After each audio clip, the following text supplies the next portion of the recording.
एक राजा है, राजा का क्या नाम है? बाणासुर। बाणासुर कहाँ के थे? राजस्थान में एक जगह पड़ती है बयाना, वहां के राजा बाणासुर की कितनी भुजाएं थी? ये हाथ 1000 भुजा थे। और जब वो उनकी इच्छा लड़ने की होती थी ना, तो वो बड़े बड़े पहाड़ों से युद्ध करते थे, पहाड़ों को ढकेलते थे, पलट देते थे। एक बार उनकी इच्छा हुई कि लड़ने वाला कोई नहीं है, उनके गुरु का नाम था शंकर भगवान।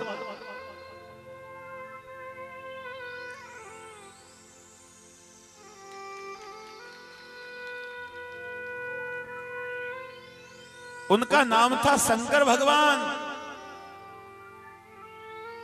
एक बार उनने 1000 भुजाओं से डमरू बजाया।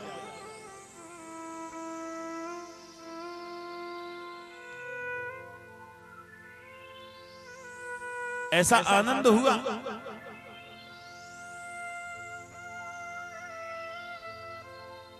गुरुजी को बुलाया। शंकर भगवान आए और कहने लगे, बेटा क्या चाहिए? कि आपकी कृपा से मेरे शरीर में ताकत बल बुद्धि की कोई कमी नहीं है, लेकिन जब मेरी लड़ने की इच्छा होती है तो मैं बड़े बड़े पहाड़ों से युद्ध करता हूं, तो आप कुछ कर दो। कि क्या कर दूं? कि तुम मुझसे युद्ध करो। शंकर भगवान कहने लगे, बड़ा दुष्ट है, हमसे युद्ध करने की कह रहा है, हमारा शिष्य। अच्छा, शंकर जी के शिष्य कैसे हुए कि वो महादेव जी से युद्ध करने के लिए तैयार हो गए? क्योंकि महादेव भोला है, किसी को भी वरदान दे देता है। शंकर भगवान ने उसके दरवाजे, महल के दरवाजे पे ध्वजा लगा दिया और कहा कि जिस दिन ये ध्वजा धरती पर गिर जाए, समझ लेना उसी दिन मेरी बराबरी का बलवान मेरे नगर में आ गया। इतना कहकर के शंकर जी चले गए। राजा बाणासुर की एक बेटी है, बेटी का क्या नाम है? ऊषा। ऊषा ने रात्रि को स्वप्न देखा और सपने में कौन देखे? भगवान श्री कृष्ण के नाती अनिरुद्ध। और खड़े होकर चिल्लाने लगी, मेरा पति, मेरा पति, मेरा पति। राजा बाणासुर की मंत्री की लड़की का नाम था चित्रलेखा। चित्रलेखा बोली, तुम्हारा विवाह हुआ नहीं, पति पति किसे बुला रही हो? कहने लगे, मैंने आज रात्रि में स्वप्न देखा है। कि कौन? कि भूल गई? चित्रलेखा को वरदान लगा था कि बिना देखे संसार के चित्र बना देती। चित्र बनाने लगे।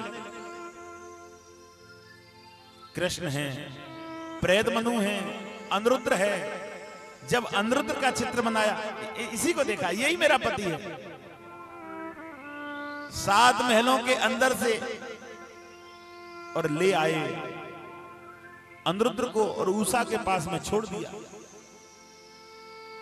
ऊषा अनिरुद्ध से बातें करने लगी तो महल के पहरेदारों ने देख लिया कि कोई बात कर रहा है। वो दौड़ते दौड़ते राजा के पास में पहुंचे और बोलने लगे कि हे राजा बाणासुर, तुम्हारी बेटी किसी और पुरुष से बात कर रही है। महल को खुलवाया तो कृष्ण के नाती अनिरुद्ध मिल गए, पकड़ के जेल में बंद कर दिया। नारद जी ने कृष्ण को बताया, तुम्हारे नाती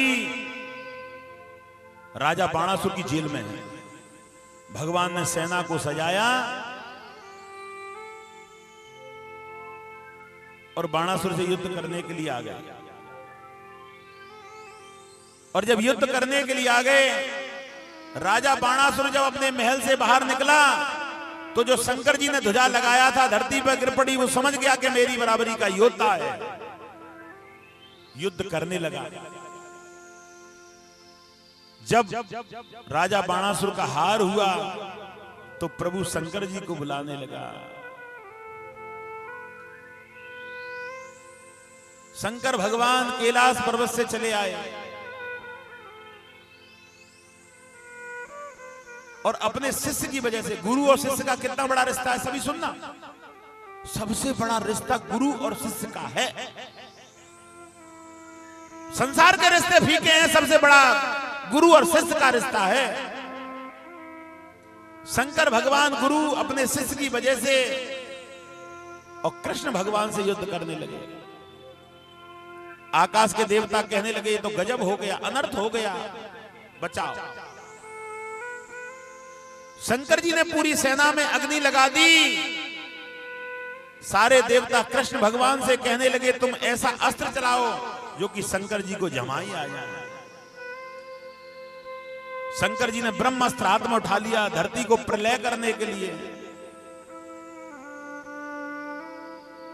ऐसा अस्त्र चलाया जो कि शंकर जी को जमाई आने लगी, आलस आने लगा।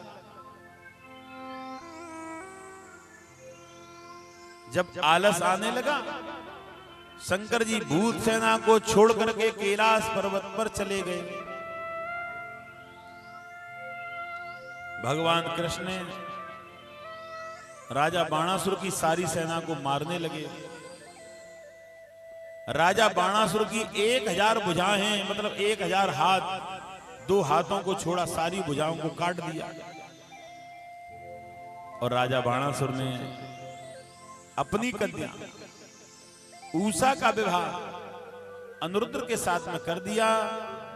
और भगवान आज अनिरुद्ध का विवाह करके द्वारकापुरी के लिए चल दिए। बोली वृंदावन बिहारी लाल की जय हो।